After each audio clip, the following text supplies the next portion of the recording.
নমস্কার, বাংলা বাজারে সবাইকে স্বাগত। আমি অনিকেত চট্টোপাধ্যায়। শুরু করছি আমাদের অনুষ্ঠান মতামত। আপনারা বাংলা বাজার সাবস্ক্রাইব করুন, লাইক করুন, শেয়ার করুন, বেল বাটন প্রেস করুন, আপনাদের কাছে নোটিফিকেশন পৌঁছে যাবে। আর আমরা যত নির্বাচন কাছে আসছে তত আমরা বেশি বেশি করে জিরো আওয়ার করার চেষ্টা করছি। আরও কিছু অনুষ্ঠান দেখা যাক কি করা যায়। কিন্তু আপাতত আজকে এবং কালকে সোমবার এবং মঙ্গলবার জিরো আওয়ার থাকবে না। পয়লা বৈশাখ আমাদের জিরো আওয়ার থাকবে এবং সেদিন মুখোমুখি গর্গ চট্টোপাধ্যায়। আমরা সেদিন একটা আলাদা করে জিরো আওয়ার করছি। মতামত যেরকম কালকেও থাকবে, পরশুও থাকবে। মতামত এখন সপ্তাহে 7 দিন। তো শুরু করছি আজকের মতামত। আজকের মতামতের শীর্ষক, জ্ঞানেশ এবার মুখোশ খুলে নামটা লেখান বিজেপি দলে।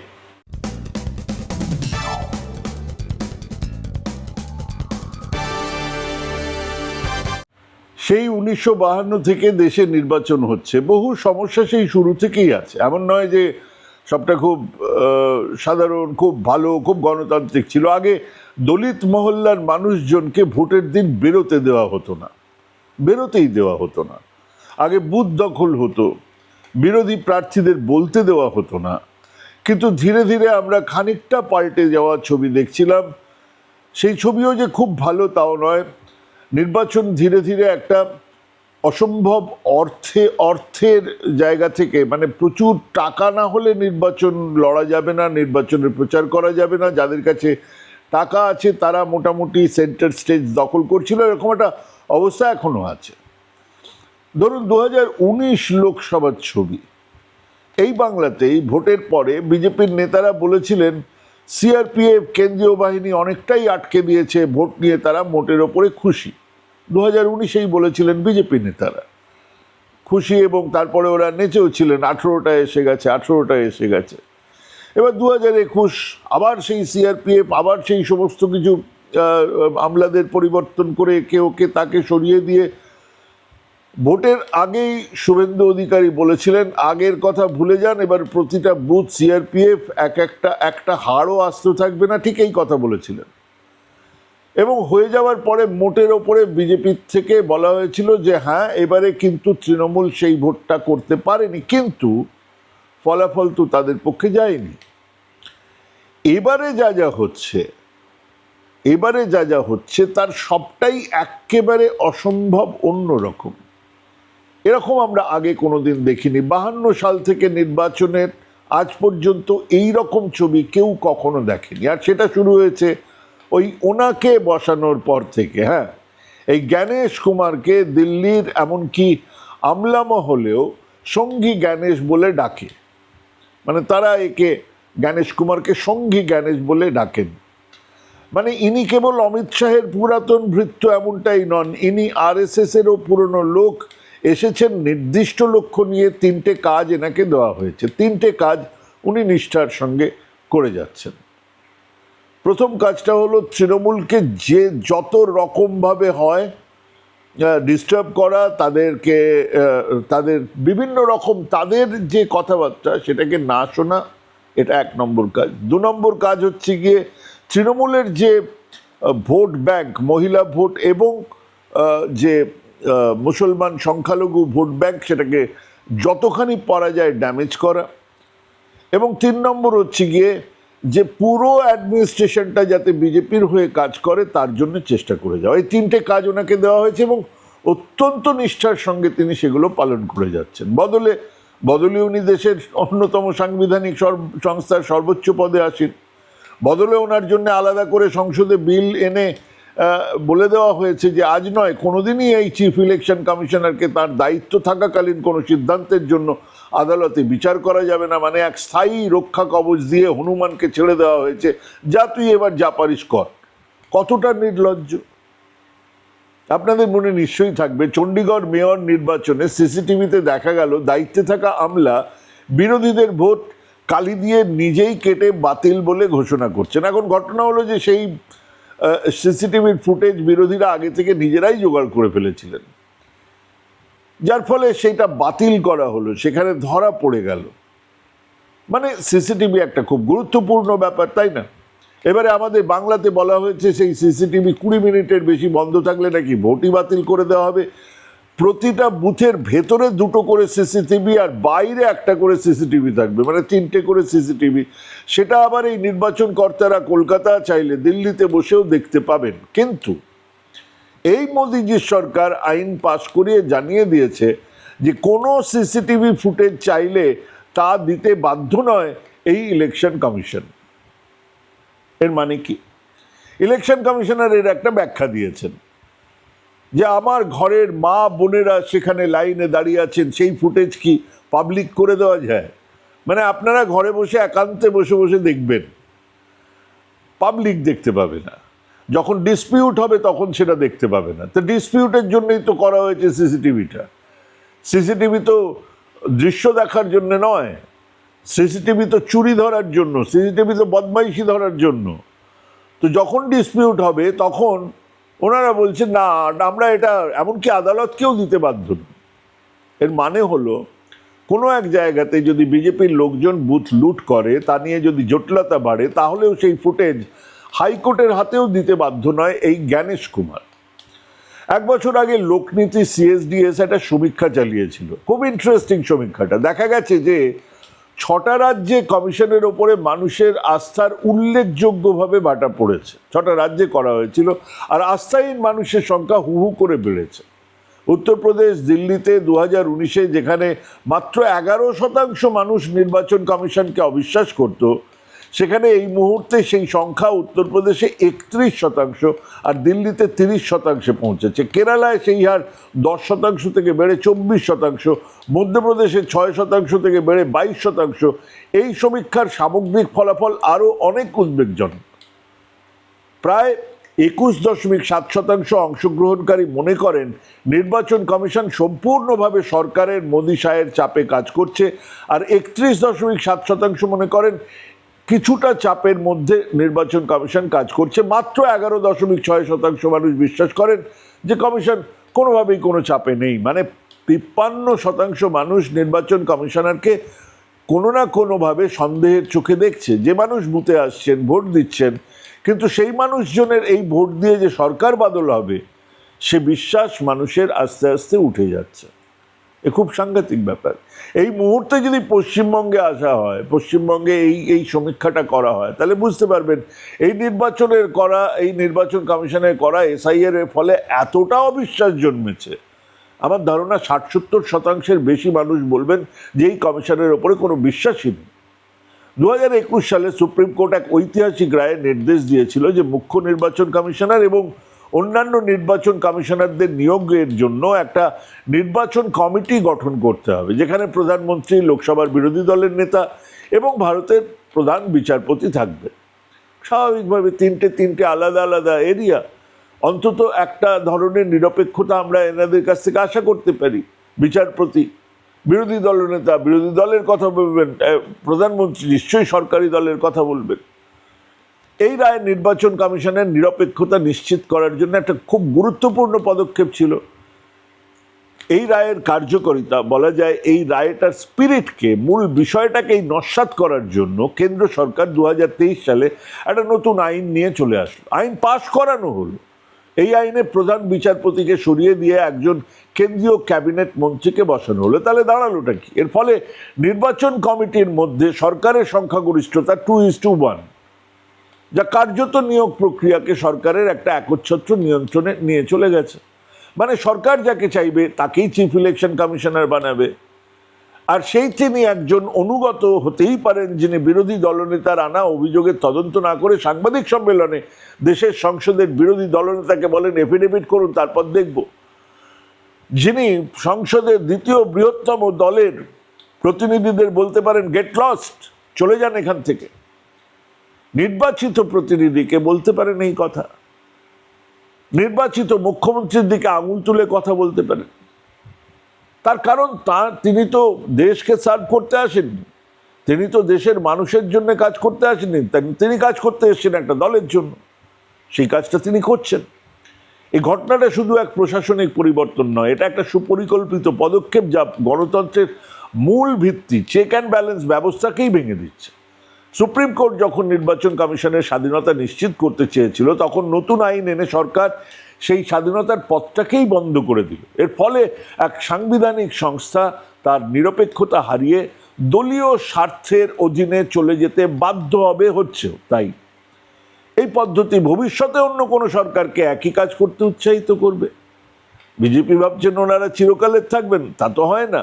শাহজাহানও ভেবেছিল, থাকেননি, কেউ থাকে না, কালো স্রোতে ভেসে যায় জীবন যৌবন ধনমান। তো এই বিজেপিও যাবে, কিন্তু যে সরকার আসবে সেই সরকার সেই একই কাজ করতে পারে, যা নির্বাচন কমিশনের অবশিষ্ট স্বাধীনতাকেও কেড়ে নেবে। এবং সেইখান থেকেই শুরু ভোট গণনার বিরাট বিভ্রাট, অদৃশ্য ভোটের বিরাট রহস্য। 2024 সালে সাধারণ নির্বাচনে ভোট গণনার পদ্ধতি নিয়ে গুরুতর প্রশ্ন উঠেছে।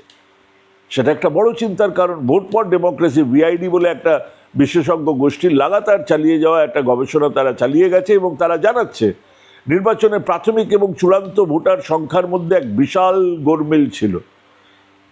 প্রথমে নির্বাচন কমিশন যত বলেছে যে এত লোক ভোট দিয়েছে, তারপরে যখন ফাইনালি 2 দিন 3 দিন 4 দিন পরে বলছে না এত লোক ভোট দিয়েছে, সেটা একটা বিরাট গ্যাপ, প্রায় 5 কোটির মতন গ্যাপ, 5 কোটি মানুষের গ্যাপ। মানে আজকে ভোট হয়ে গেছে, রাত্রিবেলায় যা বলেছেন, সকালবেলায় যা বলেছেন, 4 দিন পরে তার থেকে 5 কোটি বেড়ে গেছে। সুনির্দিষ্টভাবে বলতে গেলে এই গোলমেলের সংখ্যা ছিল 4,65,46,885। এই অস্বাভাবিক ভোট বৃদ্ধির সঙ্গে নির্বাচনের ফলাফলকে এক শক্তিশালী সম্পর্ক তার সঙ্গে নিশ্চয়ই আছে। অন্ধ্রপ্রদেশ, যেখানে ভোট বৃদ্ধির হার ছিল 12.54%, উড়িষ্যায় 12.48%, সেখানে বিজেপি এনডিএর ভোট 25টার মধ্যে 21টার মধ্যে 20টা আসনে জয়লাভ করেছে। মানে যেখানে যেখানে এই ঘটনাটা ঘটেছে সেখানে 25টার মধ্যে 21টা, আর 21টার মধ্যে 20টা আসনে জয়লাভ করেছে। এ ঠিক উল্টো দিকে উত্তরপ্রদেশের মতো রাজ্যে, যেখানে 7টা ধাপের মধ্যে 5টাতেই ভোট বাড়ার হার 0.50, তার নিচে ছিল, সেখানে বিজেপি এনডিএর ফলাফল ছিল দুর্বল, তুলনামূলকভাবে দুর্বল। ওনারা হয়তো ভাবেননি যে উত্তরপ্রদেশে এরকম একটা রেজাল্ট হবে, ওনারা ওখানে সেই কাজকর্ম করেননি, অন্য জায়গায় করেছিলেন, সেখানে ফল পেয়েছেন। এই রাজ্যে তাদের আসন সংখ্যা 2019 সালে 64 থেকে কমে 2024-এ 36-এ নেমে আসে। আমি উত্তরপ্রদেশের কথা বলছি। এটা একটা স্পষ্ট ইঙ্গিত দেয় যে ভোট গণনায় যত বেশি গোলমেল ছিল, বিজেপি এনডিএ জোটের আসন তত বেশি লাভ হয়েছে। এটা কি এমনি এমনি হয়ে গেছে? কাকতালীয় ব্যাপার। ভোট গণনার এই অস্বাভাবিক গোলমেল নিয়ে association for Democratic reforms, ADR, তার রিপোর্টও আরও গুরুতর অভিযোগ তোলা হয়েছে। তাদের মতে 542টা আসনের মধ্যে 538টাতে ভোটদান এবং ভোট গণনার সংখ্যায় গোলমেল ছিল। এর মধ্যে 176টা আসনে মোট ভোটের চেয়ে, মানে মোট যত ভোট পোল করা হয়েছে তার চেয়ে 35,093টা বেশি ভোট গণনা করা হয়েছে। মানে যত মোট ভোট পড়েছে তার চেয়ে বেশি ভোট কি করে গণনা করা হয়? সেই গণনা হলো কি করে? 362টা আসনে 5,54,598টা ভোট কম গণনা করা হয়েছে, কোথাও বেশি গণনা করা হয়েছে। আর 362টা আসনে 5,54,000 ভোট কম গণনা করা হয়েছে। নির্বাচন কমিশন প্রথম ধাপের চূড়ান্ত পরিসংখ্যান বার করতে 11 দিন, আজকে ভোট হয়ে গেছে, চূড়ান্ত পরিসংখ্যান কালকে সকালে বেরোবে, কালকে দুপুরে বেরোবে, এ তো বরাবর হয়ে আসছিল। এত ডিজিটাল অ্যাক্টিভিটিস ছিল না, এত কম্পিউটার, এত কিছু ছিল না, কিন্তু আমরা তো জানতাম রাত্রিবেলায় একটা বেরোয়, তারপরের দিন সকালবেলায় সেটা 3-4% বেড়ে একটা ফাইনাল লিস্ট বেরোয়। এখন 11 দিন, পরবর্তী ধাপগুলোতে 3 থেকে 5 দিন পর্যন্ত সময় নিয়েছে। চণ্ডীগড়ের মতন ছোট আসন চূড়ান্ত সংখ্যা প্রকাশ করতে 5 দিন সময় লেগেছে, যেখানে প্রাথমিক এবং চূড়ান্ত ভোটের মধ্যে 5.18% অমিল ছিল। 5.18% তো মানুষ জেতাহারা হয়ে যায়। এই অস্বাভাবিক দেরি আর গোলমেলের কোনো বিশ্বাসযোগ্য ব্যাখ্যা কিন্তু কমিশন দিতে পারেনি। 5 কোটি ভোটের এই বিশাল গোলমেল কোনো সাধারণ প্রশাসনিক ত্রুটি ছাড়া হতে পারে না। এটা নিশ্চিতভাবে এক বড়সড় জালিয়াতির ইঙ্গিত দেয়। একটা জালিয়াতি হয়েছে। যদি এই 5 কোটি ভোটের গোলমেল নিয়ে প্রশ্ন না ওঠে, তাহলে আগামী নির্বাচনগুলোতে এই সংখ্যা 10 কোটি হবে বা 20 কোটি হতে পারে। এটা নির্বাচনকে তার পবিত্রতা থেকে, তার স্যাংটিটি থেকে নামমাত্র গণতন্ত্রের আনুষ্ঠানিকতায় পরিণত করবে। গণতন্ত্র সেখানে একটা কাগজের বাগ হয়ে থেকে যাবে, যেখানে জনগণের দেওয়া ভোটের কোনো মূল্যই থাকবে না। মানে কাগজ কলমে এক গণতন্ত্র আছে, কিন্তু আসলে সেটা অনুপস্থিত। এটাই আজকের সমস্যা। গণতন্ত্র টিকে থাকে তার সংবিধান মেনে চলার ওপরে, গণতন্ত্র টিকে থাকে মানুষের আস্থার ওপরে। আর দুটো জায়গাতেই এক সাংঘাতিক অবস্থা। নির্বাচন কমিশন, সরকার, বিভিন্ন সাংবিধানিক প্রতিষ্ঠান সংবিধানকে তাকে তুলে রেখে দিয়েছে। এসআইআর এর প্রক্রিয়া শুরু হবার আগে আমাদের রাজ্যে ভোটার সংখ্যা ছিল প্রায় 7,66,00,000। 2025 ডিসেম্বরের যে খসড়া তালিকা, সেটা কমে দাঁড়ালো 7,08,00,000, 16,630 এরকম। 58,20,000 নাম খসড়া স্তরে ছেটে ফেলা হলো। বেশ কদিনের মধ্যে শুভেন্দু অধিকারী অ্যান্ড কোম্পানি হুমড়ি খেয়ে পড়লো। ওরে ভাই, এ তো ভালো কাজ হয়নি। অতএব দিল্লি বলে, এই অমনি জ্ঞানেশবাবু সামনে আনলেন লজিক্যাল ডিসক্রিপেন্সি। আরও 60 লক্ষ ভোটার বিচারাধীন, আন্ডার অ্যাডজুডিকেশন তালিকায় ফেলে দেওয়া হলো।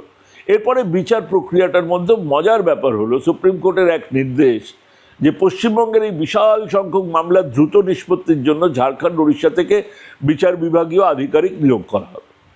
প্রশ্ন ওটা তো স্বাভাবিক যে উড়িষ্যা বা ঝাড়খণ্ডের বিচারকরা কি বাংলার আঞ্চলিক নাম, পদবীর জটিলতা সেগুলো আদৌ বুঝতে পারবেন?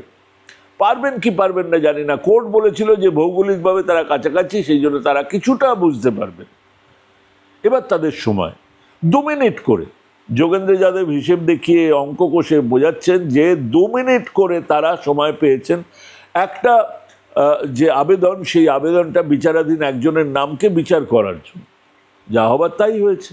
60 লক্ষ মানুষ বিচারাধীনে বিচার হয়েছে। তথ্য বলছে যে সেখানেও কমসম করে 27 লক্ষ লোক বাদ গেছে। এই 27 লক্ষ লোক আবার ট্রাইব্যুনালে আছে। এই 27 লক্ষ লোককে বাদ দিয়ে ভোট হবে কি হবে না জানা নেই এখন।